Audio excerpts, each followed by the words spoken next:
Hi, I'm Jason Hill. And I'm James Blackburn. And this is No Joke Survival. Preparations for the average family. Now our goal is to teach you some simple and easy ways to get started with prepping and survival in case of a natural disaster or a crisis situation. In this week's episode, we're going to briefly explain the 6 core areas of preparation, and then we're going to focus on the tools and techniques for starting a fire. That's right. And but before we get kicked off with that, why don't we tell the folks a little bit about ourselves? Go ahead and start.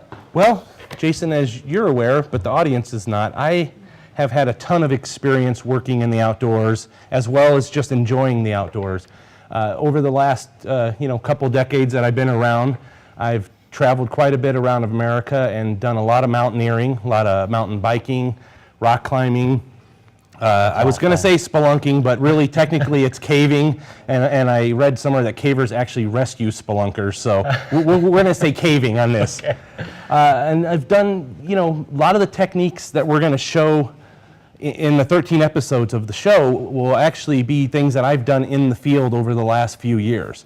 And much like yourself, too, I did have a little bit of experience with the Boy Scouts as a kid. That was a great place to start because they teach you so many different things that you can use, not just in the mountains, but in life.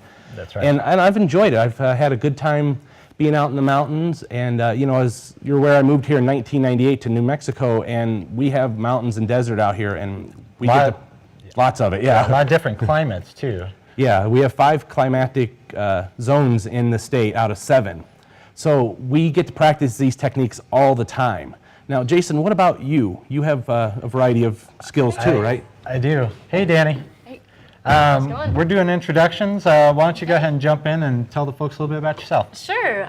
Well, my name is Danny Lenski, and I guess of the 3 of us, I'm kind of the newest to the group as far as survival, whatnot. I was always raised with the mentality of hope for the best, but prepare for the worst.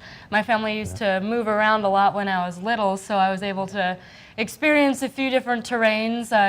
My mother, sister, and I survived through a tornado, and I'm sure that's going to be a long story for another day, but I could be here a half hour. We'll dedicate a whole episode to it. Exactly. But it's an awesome story. But as far as the way I was raised, I love camping, I love fishing, I love hiking, I love caving. I heard something about spelunking, not really wanting to call it spelunking.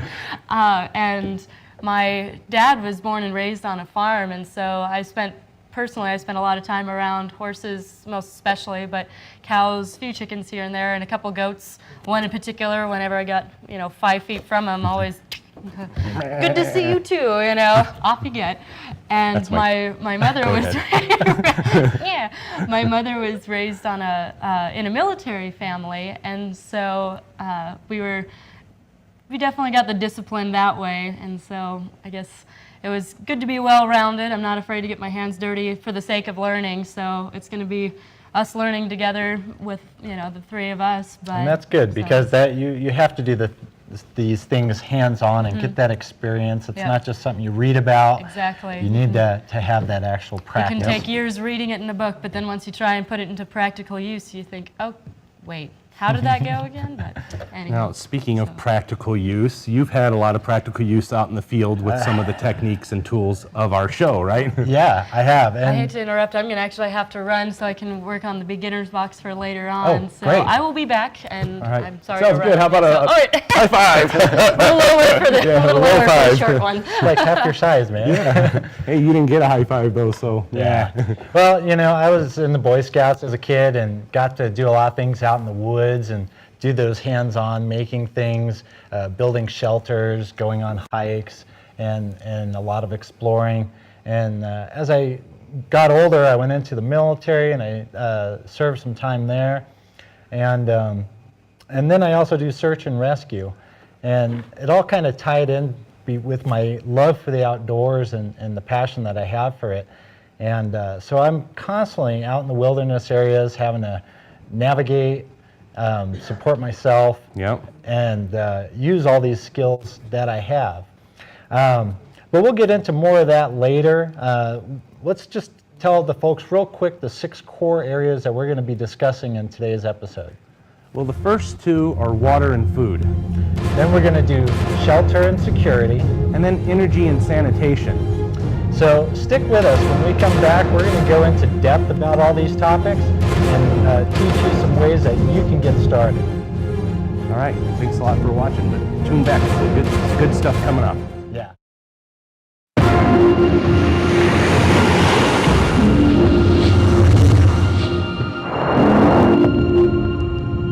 Hi, and welcome back to No Joke Survival. Preparations for the average family. Sorry, man. No worries. I'm Jason Hill. I'm James Blackburn. And in this episode, we're talking about the 6 core areas of preparation. And just to summarize, those were... Well, we got water, food, and shelter. Security, energy, and sanitation. Now, we're going to go in depth with the first one, which is water. Yes. Do you want to go ahead and take that? Well, water is the most important thing in life. You can survive a few days without food, but you cannot survive without water. And so we're going to talk a little bit about ways that you can store water for emergency situations or even gather water in sort of situations like what we're going to talk about on the show. Yep. Okay, and you know, some of those are rain barrels. Those are great because you can collect a lot of water just from the runoff of your home. They're fairly inexpensive to set up, and all you have to do is, once you collect it, is boil it or purify it, filter it, and that's some good drinking water. Exactly, and water, you know, is important for drinking, but also for sanitation is another thing on the list, for keeping things clean, wounds, clothing, and just keeping your general morale up because, you know, water is such an awesome thing. As a matter of fact, I'm going to show you real quick a container that you can store water in for emergency things. So check this out over here. Now, I'm probably going to get myself a hernia, but this is water. And that's 5 gallons. And these are really common. A lot of people use these. You can put them in your garage and store water long term. And you can put a little bleach in there, or they have some other additives. But having a bunch of these on hand is great because not only do you have this water, but as you collect more water, you can store it in here. And they're really inexpensive. Yeah, and water, you know, doesn't really have a expiration date. If you need to use it, you can. Just make sure it's clean. Yeah, you can always just boil it. All right, I'm going to put this away. Another great thing is just cases of bottled water. You get these at the store all the time. They sell them by the case. They're inexpensive. And it's so easy just to buy 2 or 3 or 4 of those and have them in your garage. And you should always have them in your vehicle with you anyway, because especially where we live, the Southwest, with so much desert, your car breaks down and you don't have any water with you at all, you could be in a lot of trouble because there's a lot of spaces between towns out here. That's right. Dehydration sets in quick, and when it does, you don't always think clearly or make the best decisions. So staying hydrated is very important. We also have, did you talk about the purification tablets at all? Because that's something else that you can buy at the store that is a nice thing to have and weighs almost nothing to put in your backpack if you're going to the mountains. That's right. And have them at home as well. All right, so our next item is shelter. Yes. Shelter is important. Obviously, you got to be out of the elements. If it's raining or snowing, and you're out in that, your experience is going to be a lot more negative than if you have a roof over your head. And obviously a roof can come in a variety of different ways. That's true. Everything from a house to a camper to a tent, and then a few techniques that I know you've practiced out in the mountains with, you know, debris huts and things like that, right? Absolutely. And not only that, I mean, it could be just protection from the elements. So it could be a poncho or even a jacket or a hat protecting you from the sun. When we talk about shelter, it's just kind of a general protection from the elements. Now, some of the fun ones are like a snow cave. If you ever get a chance to do that in the wintertime, if you can dig yourself out a snow cave, and it has to have a way to have air come into it.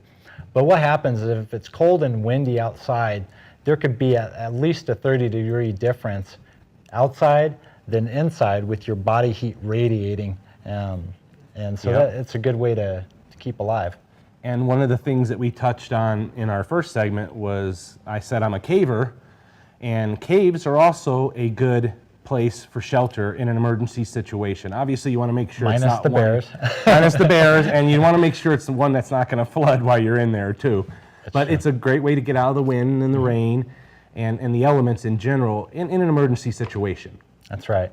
But you know, the whole general concept of shelter is being able to maintain like your temperature, your core temperature, so you either don't get hypothermia or like heat stroke or anything like that from the elements. So you really need to protect yourself so that you can function to stay alive. Exactly, and you know, shelter it's a big thing. Yeah. So we're going to jump on to the next one now, folks, which is energy. Now, obviously, energy comes in a variety of ways as well. He's got more of it than he can That was do the coffee anything this with. morning. Yes, but energy comes in the form of electricity, but obviously you don't always have electricity for that form of energy, but you can have a generator or solar panels and that sort of stuff as well. What are some of the other ones that you know about that you've used? Well, a lot of people have a fireplace in their home, so if you have a nice stockpile of dry wood, not only will it provide heat, but you can also use it for cooking, which will also allow you to purify water, if the case be. And I can tell you, my furnace went out when I lived in Chicago in the winter, and we heated the house for over a week with the fireplace. We slept in front of it, and that saved us that week. So it's worth its weight in gold.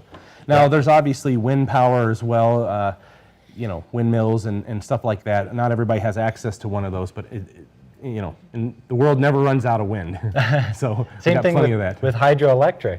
If you have the right equipment, you can harness the water from like a stream, if you have a consistent stream, and that will also generate power, which you can store in batteries and use for a later time. Well, even similar to a solar system. Yeah, well, even proof in our pioneer ancestors, they always used the water to power their mills The to grain grind mills. stuff. Yeah, so it's a great technique and an obvious thing if you have access to it. That's right.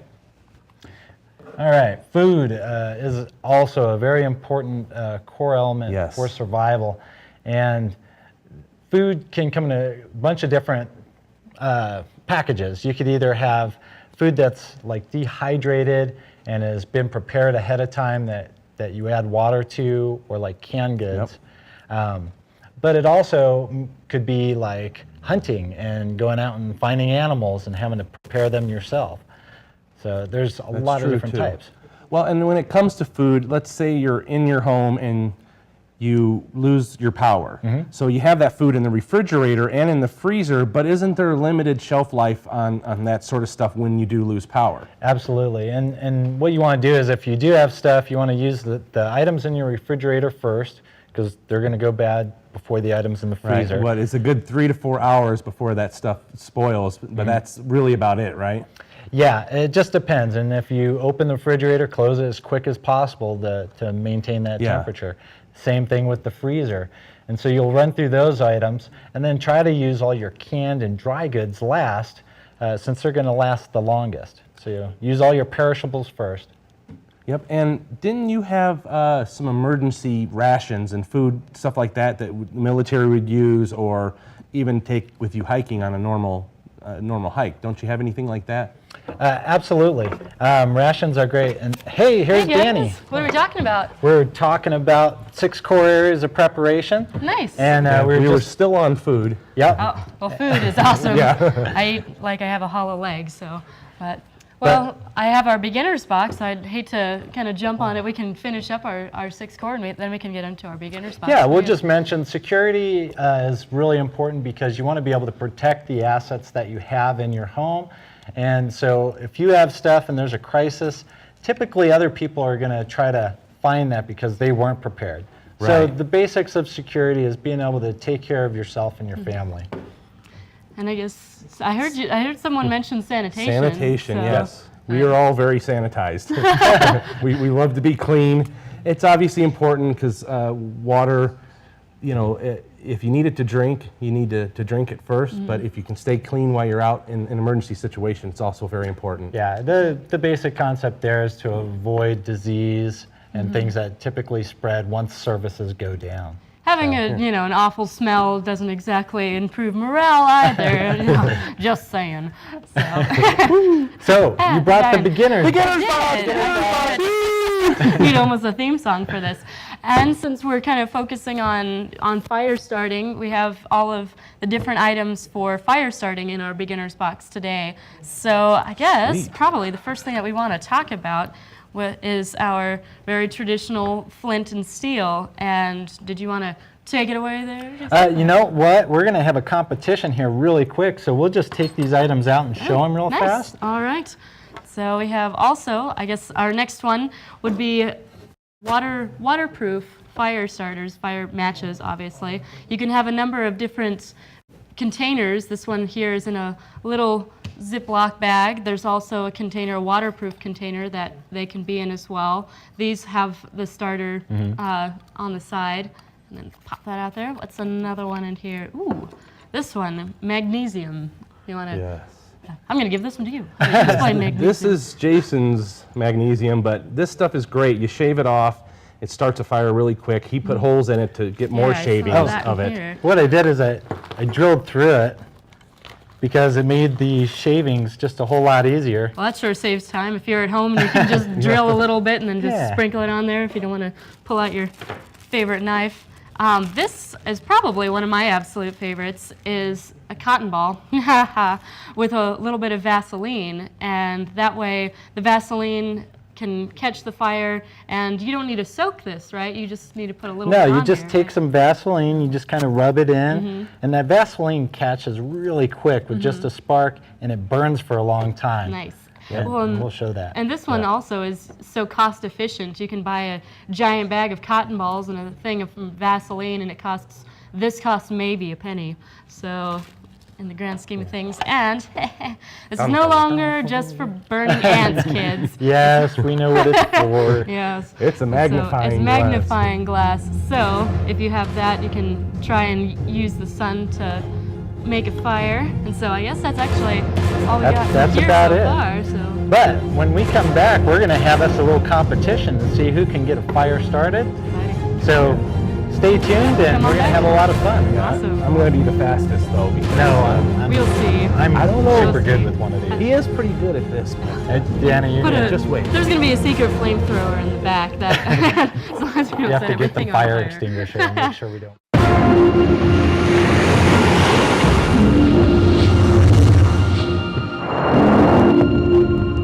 Hi, and welcome back to No Joke Survival. Preparations for the average family. I'm Jason Hill, I'm James Blackburn. And I'm Danny Linsky. and on this segment, we're going to have us a fun little competition using the flint and steel, and just have fun showing you how to get a fire going. We will see. I don't know. I'm putting my money on that guy. Yes. James is I'm, pretty Don't disappoint good, me. I'm the fastest fire starter in the world. You have no competition here. right? We should probably think safety though first, which is always important. And you know, not saying that we've lit stuff on fire before, but Just I'm saying. sure glad Danny has the Just- fire just extinguisher saying. handy. Yeah. And James, you Yes. may want to do something Yes, with that. I think I'm going to tie back this here mop because we don't want any incidents here. Should be getting your face up in there. Yes. So there you go. Safety first. Now, before we actually get the contest kicked off, we went out into the field and did a little demonstration of starting a fire, and we'd like to show you that video right now. So check this out. So here we are out in the field, and we're going to be constructing a basic fire using flint and steel. Now, some things that you want to consider are being safe. And so we have a shovel, we dug a little hole in the dirt, cleared around it, and we also have water. So that when we're done, we're going to show you how to properly put out the fire to where it's completely extinguished. And so the first thing that you want to do when considering a fire and keeping it safe is your location. So what you'll want to do is you'll want to try and find a level ground, and if there's any kind of debris, which there will be, you'll need to clear it out, kind of make sure that you have no kind of grass, nothing dead around, or anything that could catch on fire. So to get started, we need to collect our fuel. And in order for the fire to actually catch, it's got to have different stages. You need some small kindling, some medium size, and then some larger sticks, and you build them up as you go. And so if you guys want to start collecting up some materials, I'll start building a little bird's nest to catch our spark. Yeah, I see a lot of really good stuff really close by. All right, get going.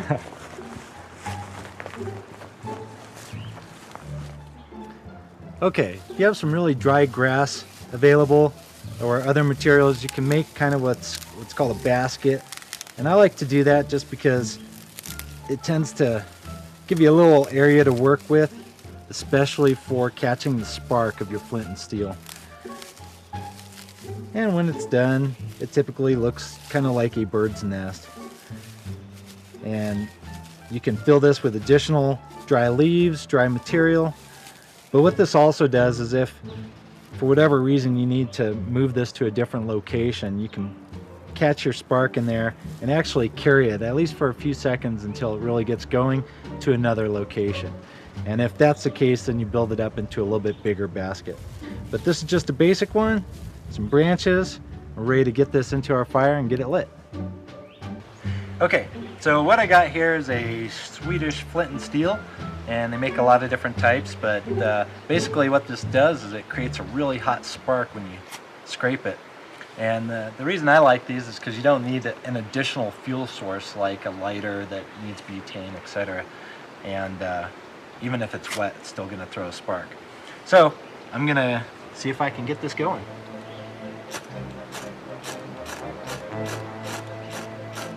Sometimes it takes a couple tries, Okay, but there it goes.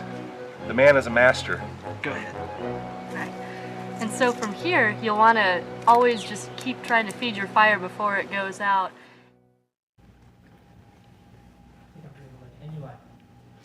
Welcome back. That was a fun video. It was. It was. And you know, when we were out there, I noticed that right before you got started, or before the flame really got large, you kind of stuck a stick right in the ground. I mean, what purpose was that for? Oh yeah, what I was doing is, imagine the stick in the ground, and what I was doing is putting twigs kind of up at an angle, and that was to allow oxygen to get up underneath it, as opposed to just laying stuff flat on top of each other and then it can't get any air. Okay. Yeah, so it's just a little technique that I learned, kind of like building a little teepee. Yeah, I was always taught the teepee, and then when I saw that stick going, I'm like, well, that's quicker. Lots of variations. I was wondering where my hat was throughout that whole thing. Yeah, you didn't have very much hair on your head. No, I still It's don't. mutual. You both have. Right?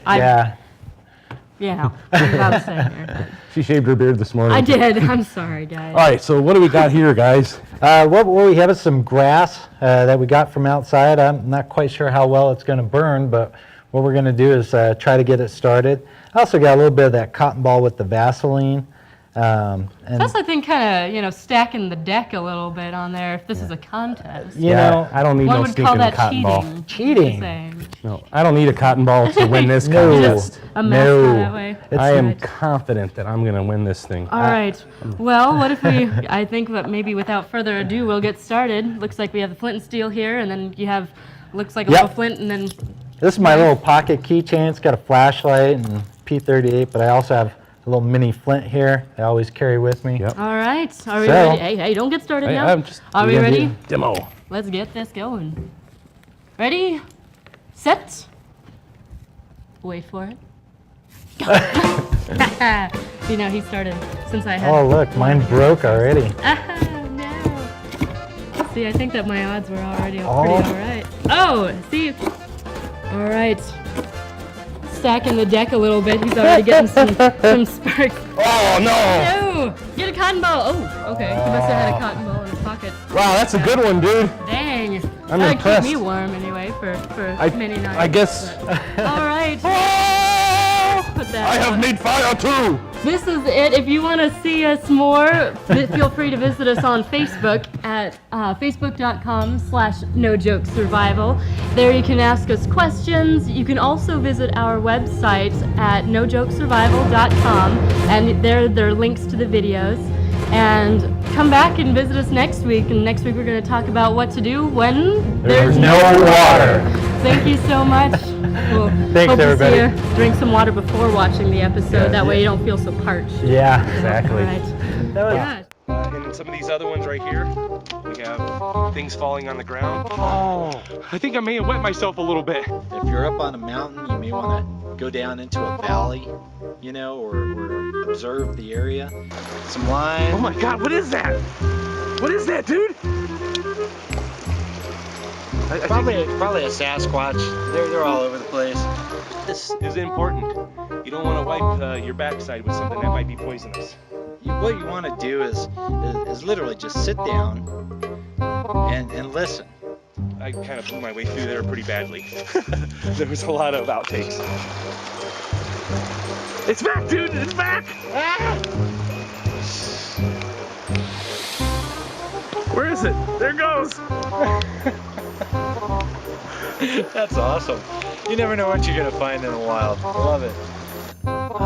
Or some sort of area where you're gonna find people and be rescued.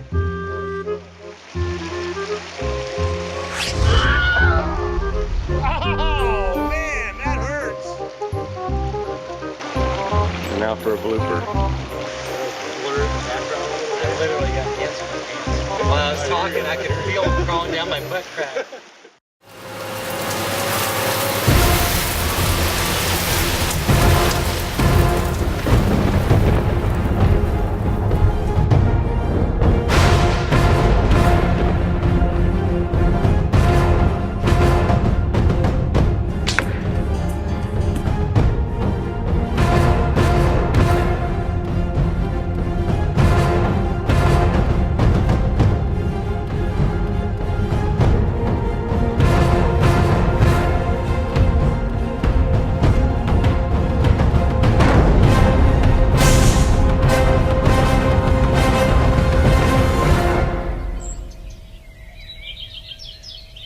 Welcome to No Joke Survival. Preparations for the average family. I'm Jason Hill, And I'm James Blackburn.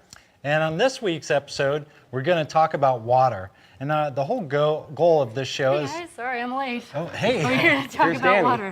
Whew. All right, well, I drink water like it's going out of style, so I was thinking, water. Wait, the episode. Yeah, water's Sorry, important. guys. Sorry. So, did you have a story or something?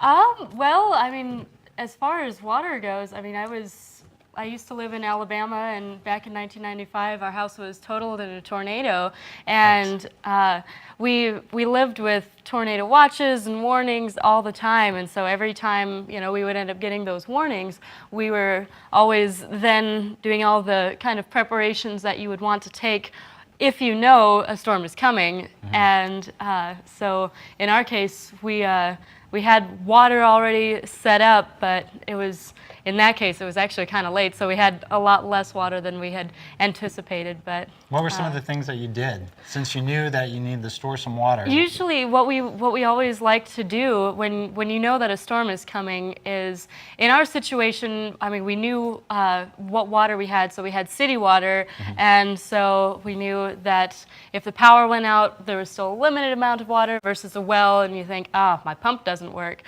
And so we would fill up our tubs. My mom and dad are both avid antique collectors, and so we always had a pitcher and wash basin in every bathroom that we would then fill the pitcher up with water so we could wash our hands. We would fill up all of the empty water bottles we had. We would try and fill up stock pots with water and whatnot. That way we could have as much water as possible, because the way I was always taught, you always want to have a gallon of water per person per day. At a minimum. Exactly, at a minimum, because that also includes drinking, cooking, and bathing. That's right. And so, yeah, as far as if you know in advance that you're losing your water, which is rare, but if you do, the bathtub is mm-hmm. great. And they do sell these big plastic containers that you can fill up. But if you don't have one of those, just fill that bathtub up anyway. Mm-hmm. You can always boil and filter the water. Yeah. And you could do the same exact thing to fill up the sinks in the house as mm-hmm. well. The sinks? Another one. And one of the techniques that we showed in our last episode is plastic containers for water. Yeah, I have this over there. I have this big one right here. I swear you just like lifting that thing up. I do. It shows how strong I really am. That's why I put it on that side. Yeah. So this is another technique for saving water and storing it in an emergency situation. 5 gallons right here, fresh and ready to go. And these containers are very durable, so you can bang them around. They're going to stay and prevent... Drop them usually, they're fine. Not from 2 stories. Just don't drop it on your foot. Another neat little trick is, anything you might not normally think of as a vessel that will hold water, but like your trash can. Mm-hmm. Now, granted, it's always got a trash bag in there, but pull the trash bag out and you fill that with water. Again, you can boil and filter it later. The object is to just have some water in case you're going to lose it. Yeah. you know? Yep. And you can buy bottled water and stockpile and everything else. But those are just some neat little tricks for when you know it's going to be gone or turned off. Something else I was always taught as well is if you buy bottled water, that's great, but you don't want to keep it in the sun. And if you keep it in any particular long time, it doesn't hurt the water, but it kind of affects the taste a little bit because of the plastic. Yeah. I mean, that's just them getting a little finicky. Now, when we come back from the break, we're going to discuss ways that if you don't know in advance and all of a sudden your water is shut off, what do you do? How are you going to acquire water and how are you going to filter and purify it? We'll talk about that as soon as we come back.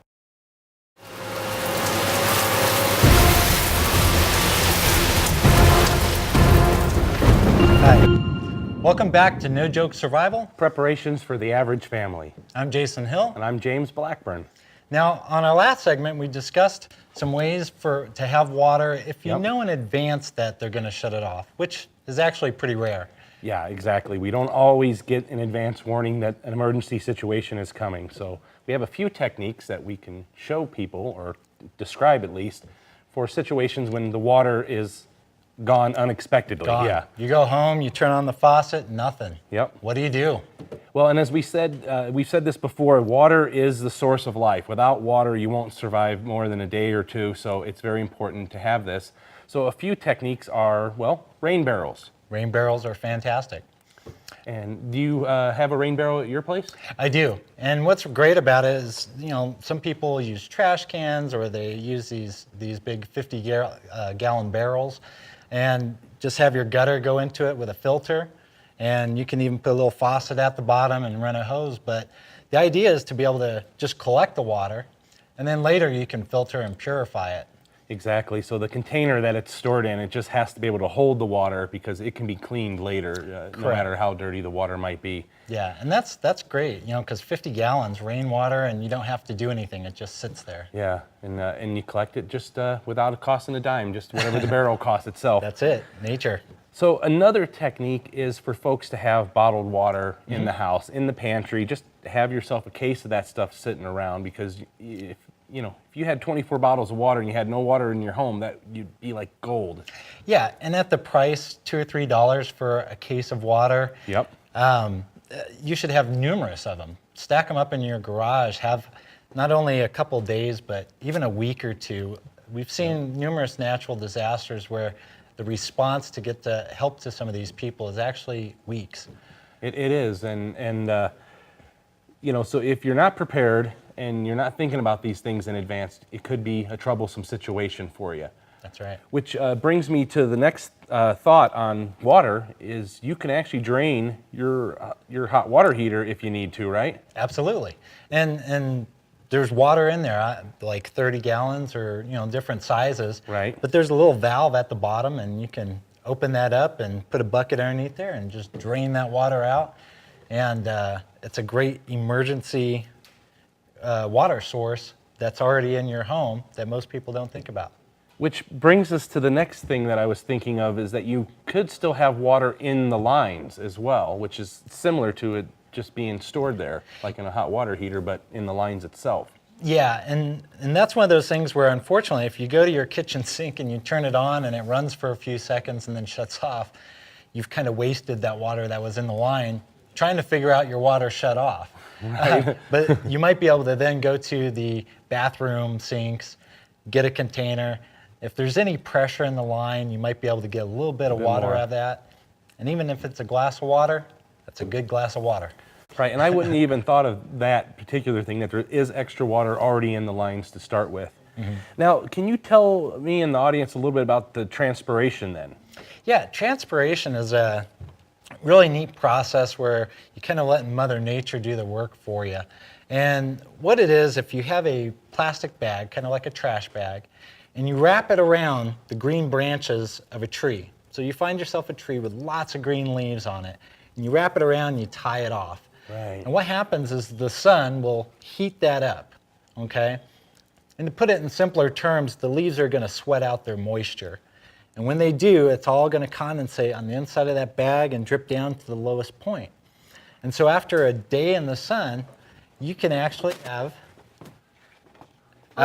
a whole bunch of water in there, and you can drink that. It doesn't have to be filtered or purified at all. We're talking about transpiration, and I haven't actually tried that technique in the field yet, but I think next time I'm out, I will try it just to learn how to do that. Gives it a nice green flavor, Yeah. I imagine. So, we got our beginner's box. I do. Beginner's box, beginner's box. box, woo! I need some kind of noisemaker. I sound so anticlimactic compared to you guys. So what all do we have in the beginner's box? So today's beginner's box is all about water and water purification. That's right. You know, acquiring water. So let us actually go. Talk to me. What is this for? That's for doing the water heater. Okay. All right. So with some models of water heater, I mean, you can't really just crank off anything yourself. So if you have a wrench, that way you can open it up, get the water out. And sometimes the water might be, you know, depending on how old your machine is, a little rusty. I mean, that's a maybe. So But don't still forget, cleanable, though. Keep it exactly. It's still potable. Just keep it clean. This is a really That looks nifty thing. interesting. Yeah, Yeah, if you I'll want to help pop you. that open. Let me see this tank here. Yeah, this is a neat little stove. Looks like a dental tool or something. Yeah. What's cool with this is you just thread it on here, and it's got a little clicker. It'll automatically ignite. And it's a fuel source so that you can take your pan, rest it on there. Boil your water. Once you open that up, and boil your water. This works nicely if you are in one of those places where you don't necessarily have a fireplace, and if your electricity goes out, great way to boil your water. Yeah, because that's potable really water. important is to have clean water to Yes. drink. So having Yeah. a backup source that you can do that with is really important. Sweet. So this guy that's sticking right out is bleach. I mean, you can use just whatever kind of bleach. Don't use too much. You use, I believe it's a tablespoon per 5 gallons. Teaspoon. Teaspoon. Oh my Teaspoon, gosh, yeah. I'm gonna kill you. It is a teaspoon per 5 gallons of water. And then after you put the bleach into the water, it's good to save, you know, to wait a half an hour, give it that time to really kind of purify the water, and then it's completely safe to drink. That's So, right. Then we have, this is what's called a sterno. So all you have to do, if you just pop it open, you can use, you know, just can opener, pair of scissors, whatnot. There's a fuel source in here, and you can just light it up. And this is similar to this guy, to where you can use it, just put a pot of water on, and then it boils up. Yeah, and I think restaurant supply places sell these like in bulk Yes. for Yeah. Yes, they do. banquets and Exactly, stuff and like those big buffet things that they do where Exactly. the heat's Hotels. underneath, yeah. Perfect. This, actually, do you want to explain what this is? This is the Well, this soil is water this is a filtration? water filter, and basically you're going to attach it, and you fill this up with your dirty water. You put that on there, and then you're going to squeeze that out into a container, and it's drinkable Completely water. safe to drink. Nice. Yeah, Very cool. This last little very guy. simple. All right. Wah! I was afraid that was going to happen. This, we have just a few different water filtration tablets, right? So Yep. what are the differences between these, or is there any difference? Yeah, there's a couple. One is actually kind of for like flavor, because water, when you treat it, can kind of taste really bad. Yep. But this one here is just, you know, you add 2 tablets to a quart of water. You wait 5 minutes and you kind of shake it up, make sure it gets on the cap, and then you wait another 30 minutes, and that treats a quart or a liter of water. Nice. Very cool. All right. And then this Show me here, this is just a water straw, okay? And I love these because I take them camping, but you can walk up onto a muddy puddle and just stick it down in there and start drinking Filters away. it out right And so away. just that filters out enough to where it's potable, Nice. completely potable? Yep, That's intense. Yeah, Man, it's the awesome. things they invent nowadays, that's And there are a variety of different filtering devices that I've seen over the years, and they all seem to do the same nice job of getting out anything that could make you sick, which obviously, you know, dirt don't hurt, but bugs do. So, yep. And Now- especially the little bugs that you can't see. yeah, the So- little tiny ones, yeah. Now, we covered our beginner's box items, and we're going to actually have a contest in the last segment of the show. But we have a few things to talk about as far as water purification and filtering and things that you do for that. And so you have pre-purchased water filters, something along these lines, which are Right. great. Okay. But what happens if you don't have one of these handy? That's very true. Well, you want to make your own water filter. And so you can use coffee filters or like a clean cotton t-shirt, things like that, Cheesecloth, right? cheesecloth, to try to filter out as much of the dirty stuff as possible and then boil that water.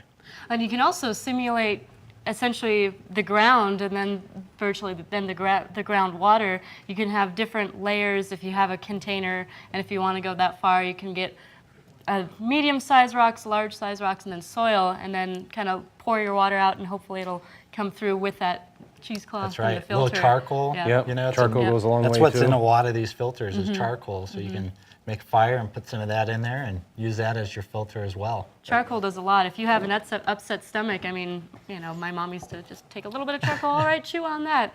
I mean, I thought she was the craziest person in the world when I was little, you know, but now it makes perfect sense. But yeah, and you know, and so with all these techniques, think about even going into your backyard. You know, if you have no water, but it rains and stuff. So if you dig down into your yard, you'll get some muddy water down in the bottom of that hole.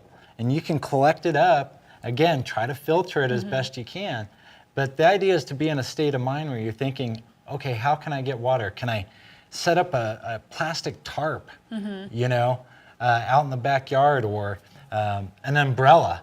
Turn an umbrella upside down out during a rainstorm, you're going to collect up some water that way. True. I mean, you'll never see the umbrella the same way again, but I mean, you got to do what you got to do for And survival. even the pots and pans like you had on the stove there a second Yeah. ago, you could set those out in the yard to gather rain water as well. I mean, anything that'll hold it could be a life-saving situation later on. you That's know? right. And the main thing is to think about these things ahead of time so that you don't have to worry when an actual emergency happens. You've already got something in mind of what you're going to do, and water is not going to be the most important thing to worry about.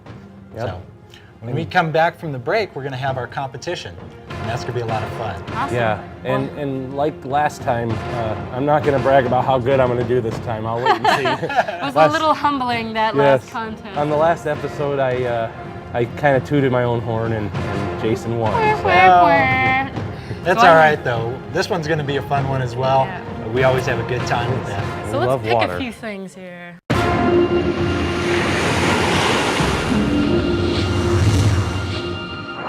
Hi, welcome back to No Joke Survival. Preparations for the average family.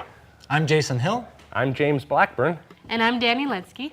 And on this segment, we've been talking about water and some of the things that you can do if you know in advance that the water is going to be shut off, but also things to do if you just walk home or go home and turn on the water and it's gone. You know, how to is collect more up likely. water and then how to purify it.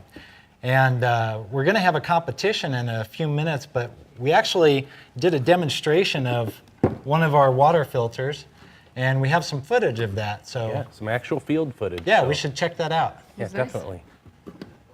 And So I'm really thirsty, and we're out of water. Yes.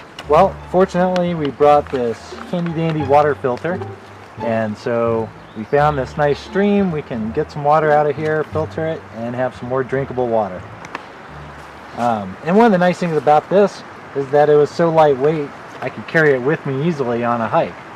So- Okay, so I'm unfamiliar with this filter system, and I'd love to learn how it works. So Okay, show well, me. first thing we do is we take one of our empty water bottles and we're going to fill it with the dirty stream water. Right. And so even if the stream water looks clear, it's not clear, and it's not. Correct. There can always be bacteria or organisms in there that we don't really want. So we have that, and then you can just pour it All right. into there.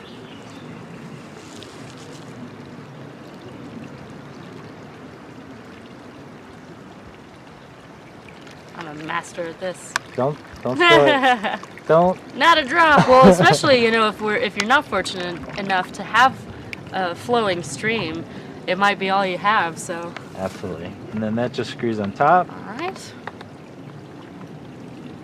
righty tighty. Oh my goodness. Leave it for the left-handed person to do it wrong. Right. Okay. And then it's like a squirt bottle. So you could you just drink it You out could. of this because it has this kind of top? Yeah, you can just tilt it up and All right. do that. Or you could just We'll show you. turn that over and give it a little squeeze, Ah. even pressure. And so what this does is it just filters out all the nasty stuff, and you'll be able to drink this directly from the bottle. This is really nice. It works so fast. I mean, that way you It, don't it have really to does. try and boil the water if you end up having a fire. But And the fact that it's just so lightweight makes it really convenient when you're going out hiking. You don't have to carry a lot of extra gear. there's more in there. Alright.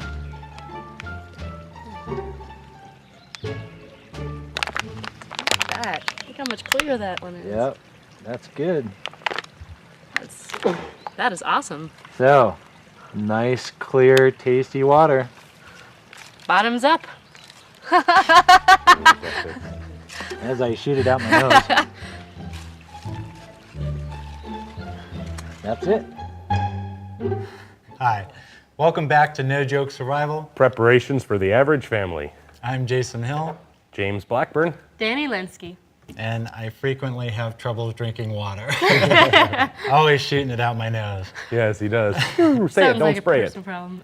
But, you know, that was a great demonstration of this one particular water filter. There's a lot of great ones on the market. And I got one right here. yeah, and Check this puppy out too. It's got hoses on it and stuff, so you got, wait, sorry, that's the wrong, the wrong button, but You do know how to Yes. use it. yes. I So have it's just used this before, It's so. a pump, and you just Yeah, it basically, you know, this is your pump handle right here. And it will just filter the water out for me. So why don't we get started? let's test Yeah. some different things on what we can do for contest. And I'm going to join in this So time. is the assembly going to be part of the contest, or are we just going to get it assembled and then go? I'd Whatever, say- whatever works for you, man. I'll do it either way. All right, So well, let's just go with it. All okay. right, assemble part of the contest. All right, Okay. ready, set, go. Okay. We should have like some special music for this. Mm. We should. You've got a lot less things to hook up than me, man. I But think that's so. still part of it, Of though. course, the danger with him, I since he have doesn't to- have any kind of a funnel. We'll see how much of a hint, hint, mess you I should have a make. funnel. You should probably go slow and steady as you start to put this thing together. This water is. Yeah, this one takes a Rather few dirty. extra minutes, but if you're really thirsty, you won't care because, It'll be completely worth it. all right, check that puppy out right there. Fits right on top. He's already. Look at that. His jar's already almost empty. Oh, there's a lot of dirt in there. This has got to look funny. That looks. There it goes. Look how clean that is. Woo!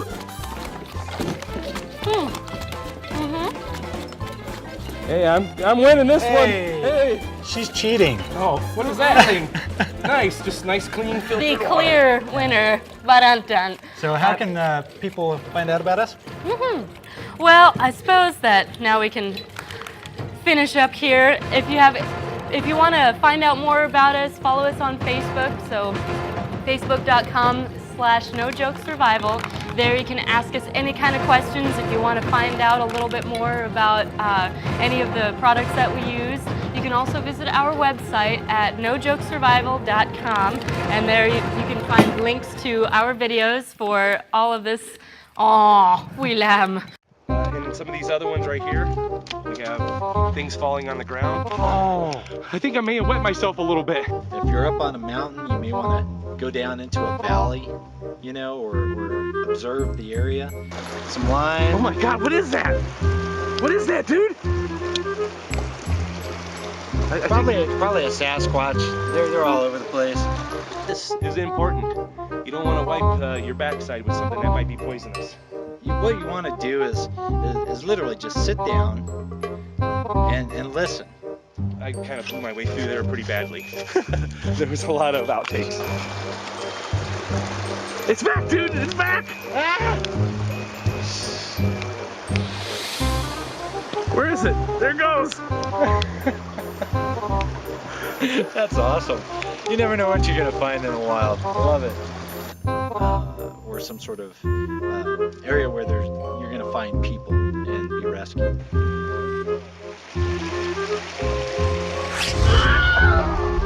Oh man, that hurts. And now for a blooper. Blur in the background. I literally got cancer. While I was talking, I could feel them crawling down my butt crack.